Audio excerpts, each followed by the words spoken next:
Vous allez voir, dans certaines de nos familles, on a déjà préétabli la façon dont tout le monde doit finir la vie.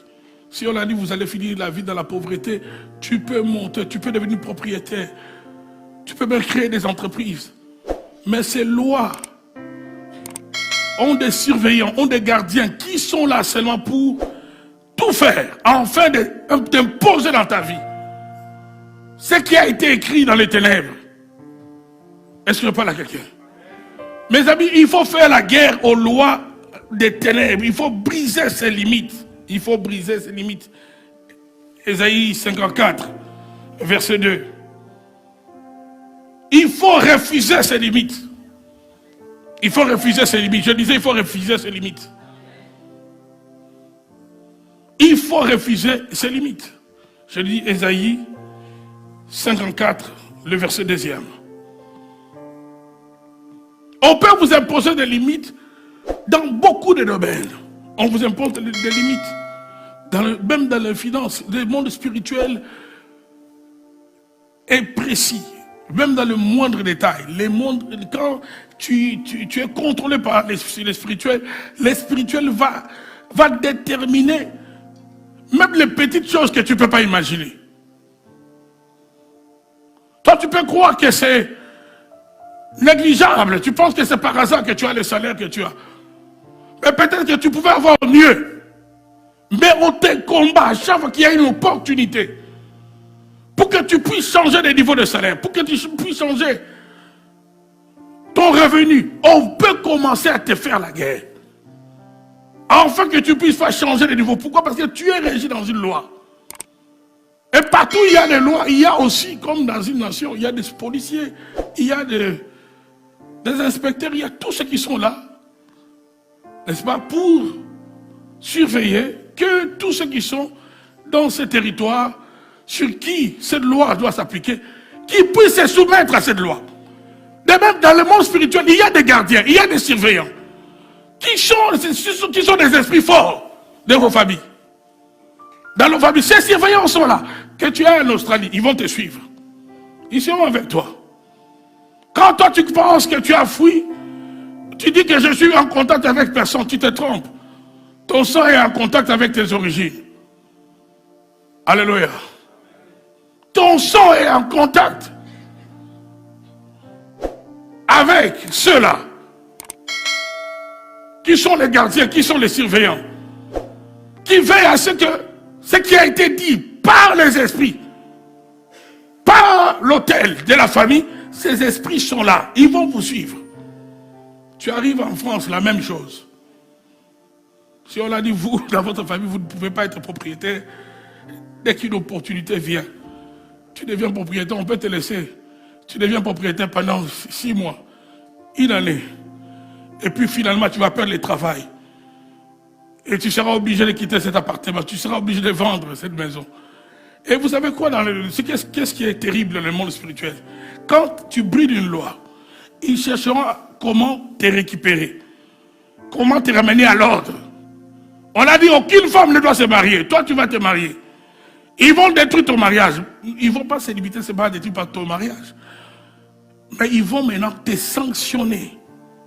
J'ai prié pour un cas où les esprits voulaient tuer quelqu'un. Voulaient en finir avec cette personne. Ils ont détruit le mariage de la personne. C'est un cas qui ne date pas de longtemps. Ils ont détruit le mariage de la personne. Et les esprits sont en train de dire, nous allons la tuer. Pourquoi? Parce que dans notre famille, personne, parmi nos filles, ne doit se marier. Toutes les filles sont les femmes de notre chef. Cette sœur était de la lignée des chefs coutumiers, de la chefferie. On a détruit son mariage. Elle a cru que c'est simplement des querelles entre son mari et elle qui sont à la base.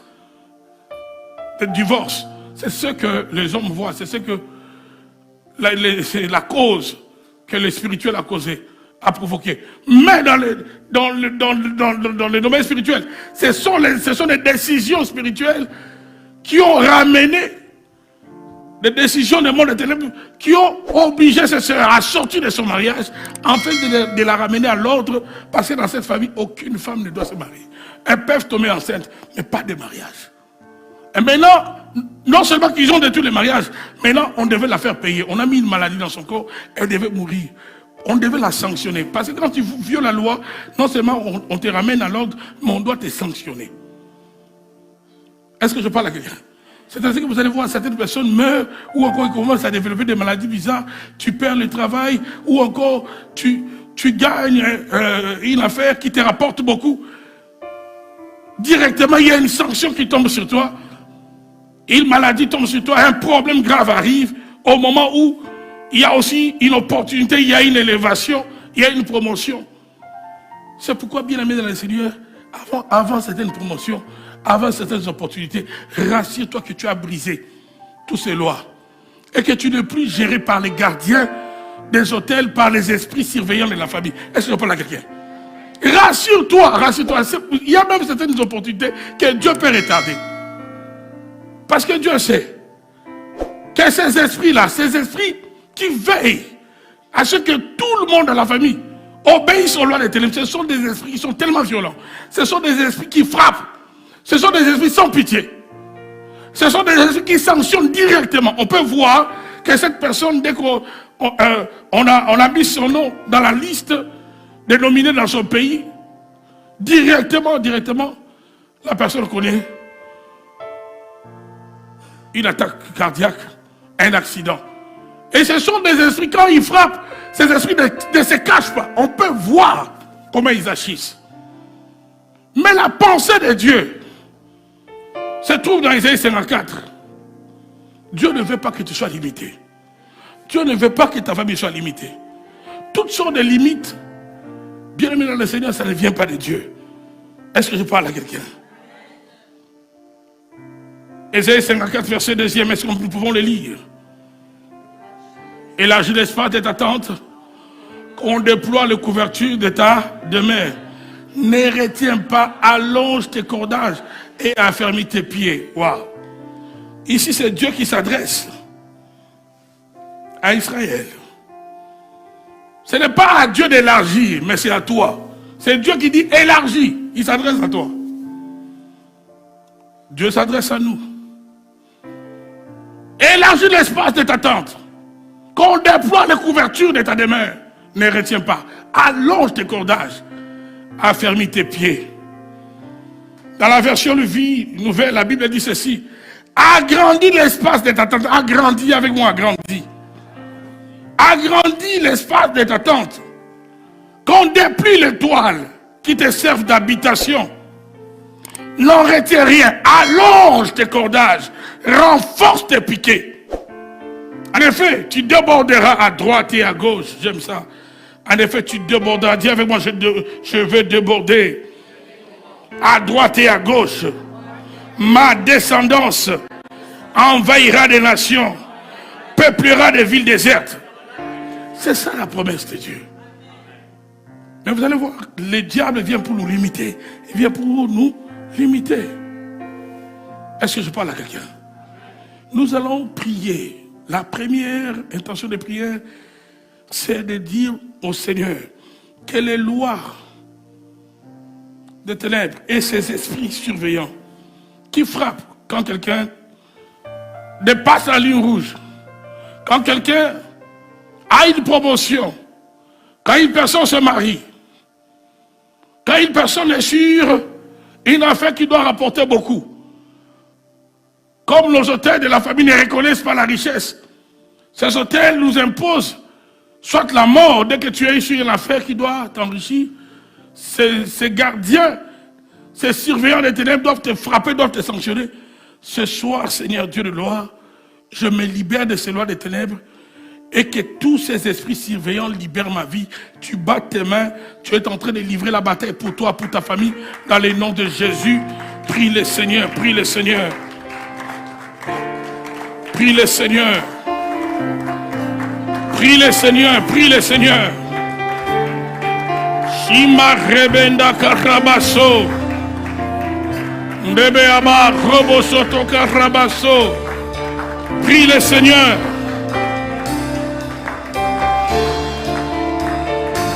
Shabababa robo shika rabaso.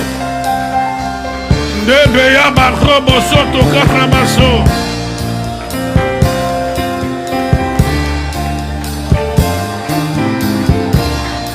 Dans le nom de Jésus, au nom de Jésus. Rebenda karabaso to rabababa. Nebe robo shika rabaso to robo sa. Ima robo soto karabaso. Nebe aba robo shaka rabaso. On continue à battre tes mains, à circuler dans la salle. Continue de détruire les lois des ténèbres. Que les esprits surveillants de nos familles libèrent ta vie. Que ces esprits libèrent, libèrent, libèrent, libèrent.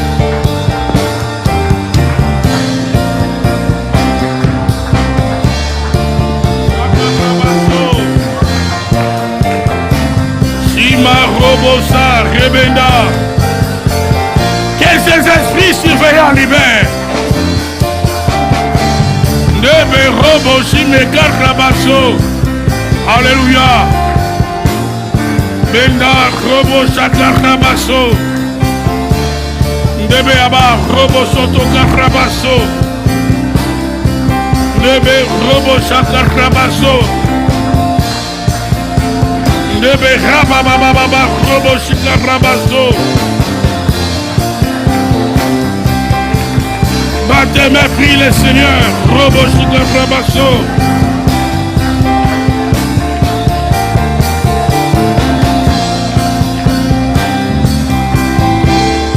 Rebeyaba, Rebenda Karabaso.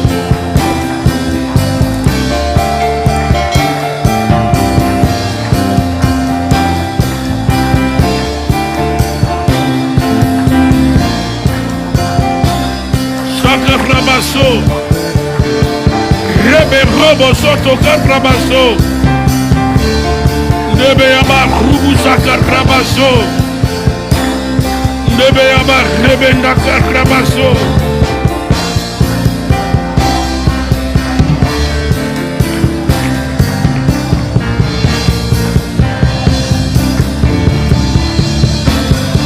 Shabababa Rebenda Karabaso.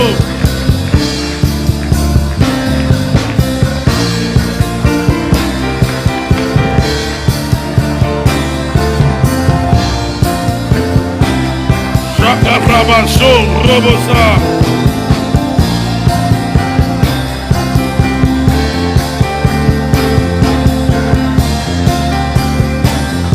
Benda Robo Shakarabaso. Prie le Seigneur, prie le Seigneur. Dans le nom de Jésus, Robosa. Shakarabaso.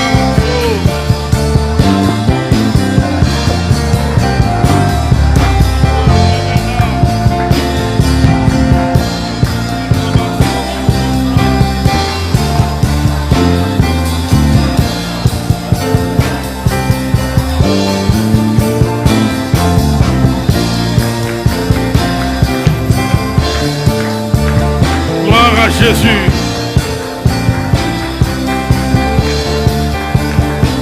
Merci Père.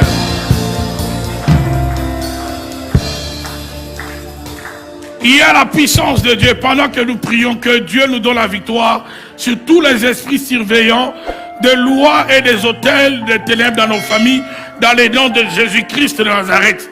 Que ces esprits qui sanctionnent, qui frappent des morts, que ces esprits qui sanctionnent, qui frappent des divorces, que ces esprits qui sanctionnent, qui frappent des stérilités, que ces esprits qui sanctionnent, des fois même qui apparaissent dans les rêves. Quand tu es enceinte, tu vois une femme qui rêve des gens qui viennent tuer cet enfant qu'elle porte. Ce sont des surveillants, ce sont des gardiens des hôtels, ce sont des gardiens des lois qui sont dans nos familles. Il faut que ces esprits te libèrent.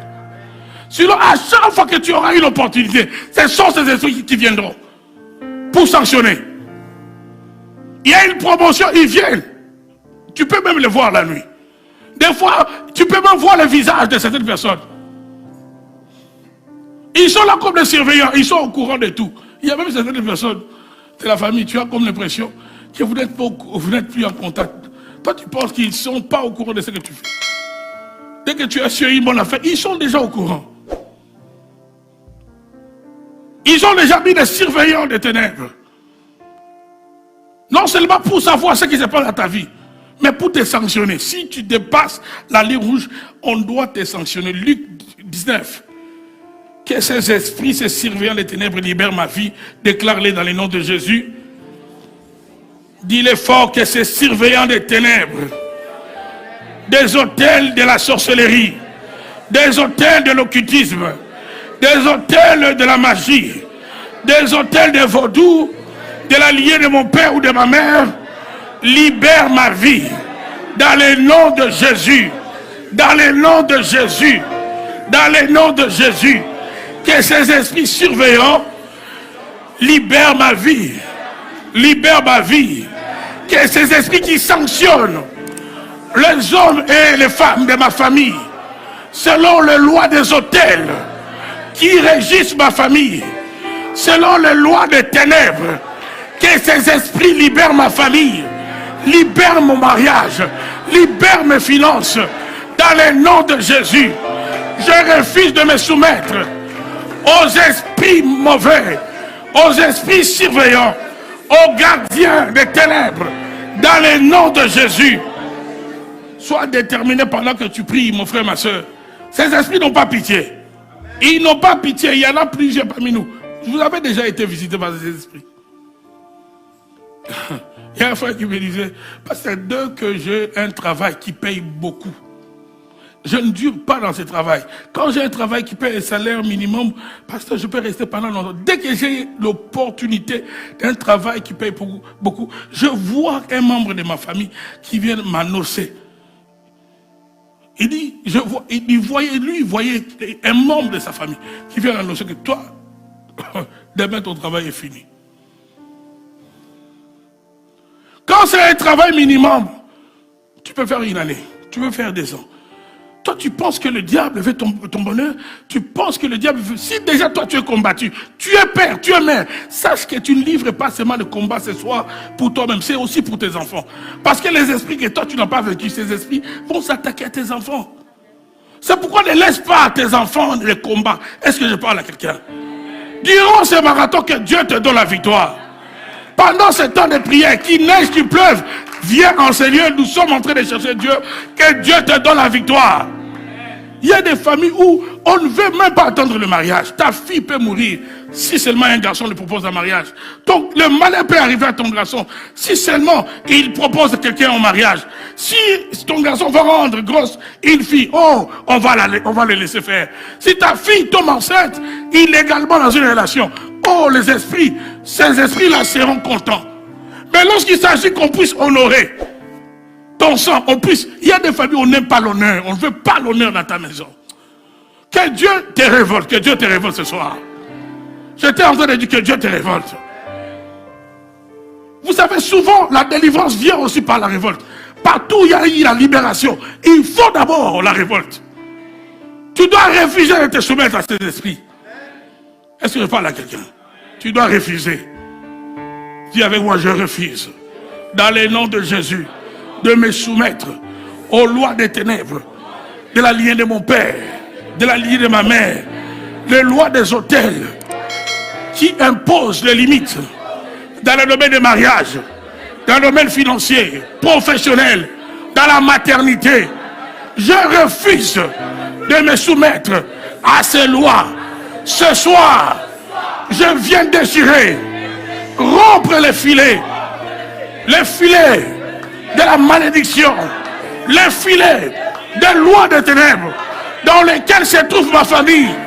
Je viens rompre ces filets dans le nom de Jésus, dans le nom de Jésus, dans le nom de Jésus, dans le nom de Jésus. Aucune sanction des ténèbres ne tombera dans ma vie. Aucune sanction des ténèbres ne touchera ma famille. Dans le nom de Jésus, au nom de Jésus, Au nom de Jésus. Au nom de Jésus. On prie, j'en sais en même temps. On prie, j'en sais en même temps. C'est pourquoi vous allez voir. Quand maintenant, tu es dans une famille où tu sais que déjà il y a des hôtels qui ont imposé les limites. Prenons l'exemple de mariage. Prenons l'exemple de mariage. Prenons l'exemple des affaires. Bâtir des hôtels. Prie, bâtir des hôtels. Est-ce que je parle à quelqu'un? Élève des hôtels, ne joue pas. Parce que ces lois fonctionnent selon les hôtels qui ont été érigés par des personnes qui ont prononcé des paroles. Ces lois, ce sont des paroles que les gens ont dit. Et dans cette famille, dans la maison de tel, aucun de ses enfants, son étoile brillera. On a bâti des hôtels, ils ont fait des sacrifices, ils ont bâti des hôtels, afin que leurs paroles puissent avoir une puissance. La bénédiction ou la malédiction est libérée selon la puissance de l'hôtel qu'on a bâti. Est-ce qu'on parle à quelqu'un? C'est pourquoi même dans l'alliance d'Abraham avec Dieu, dans la Genèse 15, il y avait un sacrifice qu'Abraham a fait. C'est un sacrifice qui devait déterminer l'avenir de son peuple. Il y a toujours un autel. Est-ce que je parle à quelqu'un? C'est pour cela aussi, dans Nombre 23, pour maudire Israël, Balaam a exigé d'abord cet autel avant de prononcer une parole de malédiction. Regardez, Luc 19, verset 30. Luc 19, verset 30. Regardez comment ce gardien des ténèbres, ces esprits surveillent. On peut te surveiller, on te suit à la loupe. Tu commences tes études, tu penses que il n'y a que toi qui es au courant de ce que tu fais. Dès que tu arrives à l'université, si les esprits de loi de la famille qui découlent des hôtels de la famille ne reconnaissent pas l'université, parce qu'il y a des familles où l'université, on ne reconnaît pas ça. On ne reconnaît pas ça. Tu peux payer de ta vie simplement parce que tu es allé à l'université. Et pendant que je parle, même en ligne, il y a des gens qui ont eu des problèmes d'amnésie, qui ont des problèmes au niveau de la tête, seulement parce qu'ils sont allés à l'université. Qui ont causé ce problème? Ce sont des esprits surveillants. Qui ont frappé cet homme, qui ont frappé cet enfant?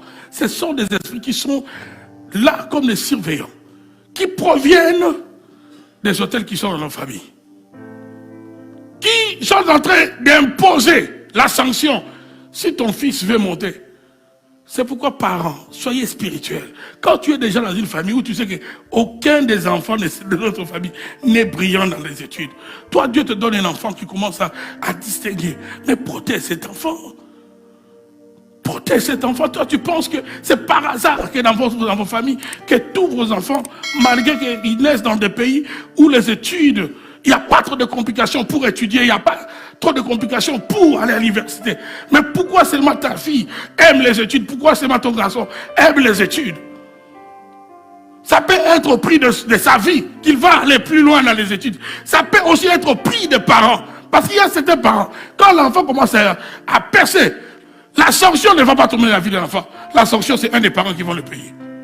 C'est comme ça qu'il y a des enfants, dès qu'ils décrochent un diplôme, dès que l'enfant commence à monter, soit la maman meurt, soit le père meurt. Ces esprits ne pardonnent pas. Ce sont des esprits qui ont déjà la hache de la mort entre ses mains, entre leurs mains. Donc ils sont là que pour frapper. Dès que tu dépasses la limite, ils frappent. Ce soir, ils doivent libérer ta vie dans le nom de Jésus. Je disais qu'ils doivent libérer ta famille dans le nom de Jésus. C'est pourquoi ne joue pas dans la prière. Ne joue pas, mon frère, ma soeur. Ne joue pas dans la prière. Quand il faut prier, il faut bien prier. Et vous allez comprendre pourquoi Jésus passait des nuits dans la prière. Parce que nous remportons la victoire dans la prière. Face à ces esprits, je répète, nous remportons la victoire dans la prière.